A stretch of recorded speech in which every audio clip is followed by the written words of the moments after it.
নমস্কার, আমি makeup artist ইলা সাহা। আমার মতো সোশ্যাল মিডিয়াটাকে যারা উপার্জনের জায়গা হিসেবে ইউজ করো, মানে ধরো photographer, online seller, makeup artist, blogger, এরকম যারা আছো তাদের পোস্টে আমি কিছুদিন থেকে দেখছি খুব নেগেটিভ কমেন্ট আসছে। যার জন্য ভিডিওটা আমি না করে আজকে পারলাম না। কমেন্টগুলো ঠিক এইরকম ধরনের যে তিলোত্তমার প্রতিবাদ নিয়ে মানুষ এত কিছু করছে আর তোমরা এইসব নিয়ে পড়ে আছো। আবার অনেকে বলছে প্রোফাইলে উই ওয়ান্ট জাস্টিসের কোনো পোস্ট তো নেই, আবার তোমরা এইসব পোস্ট করে এখনও প্রোফাইলের রিচ নিয়ে ব্যস্ত তোমরা। এইরকম ধরনের কি বিবেক তোমাদের? এরকম ধরনের এমন এমন কমেন্ট আসছে, আরও অনেক রকমই কমেন্ট আসছে, আমি জাস্ট দু একটা তুলে ধরলাম তোমাদের সামনে। আচ্ছা, একটা কথা বলো তো, এই তিলোত্তমা প্রতিবাদের জন্য এখনও কি কিছু বন্ধ হয়েছে, না কারো জীবন থেমে রয়েছে?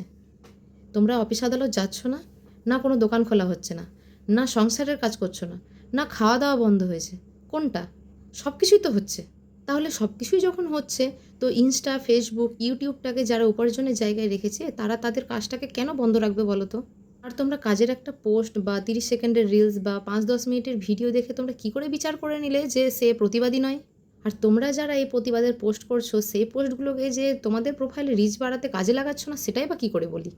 আবার অনেককে তো দেখছি we want justice, we want justice করে তো চিৎকার করে করে প্রতিবাদে নেমে গেছে, বাট লাইনে দাঁড়িয়ে দাঁড়িয়ে হাসি ঠাট্টা করছে। তো আমার মতে বলে এইরকম প্রতিবাদ না করাই ভালো। প্রতিবাদ করতে চাইলে না মন থেকে করো, ওইরকম লোক দেখানো প্রতিবাদ করো না। বলতে গেলে এখন অনেক কথাই বলা হবে, আমি আর কথা বাড়াতে চাইছি না, তাই বলছি কে কী করছে না দেখে না প্রতিবাদটাকে নিজের মনে করে প্রতিবাদ করো, তবেই তিলোত্তমা প্রতিবাদের বিচার পাওয়া যাবে। এই ব্যাপারটা নিয়ে আমরা এমনিই সবাই বিচলিত হয়ে আছি, বিশেষ করে আমরা মেয়েরা। তাই এরকম ধরনের নেগেটিভ কমেন্ট বা ইনবক্সে মেসেজ করে আর বিচলিত করবেন না আমাদের।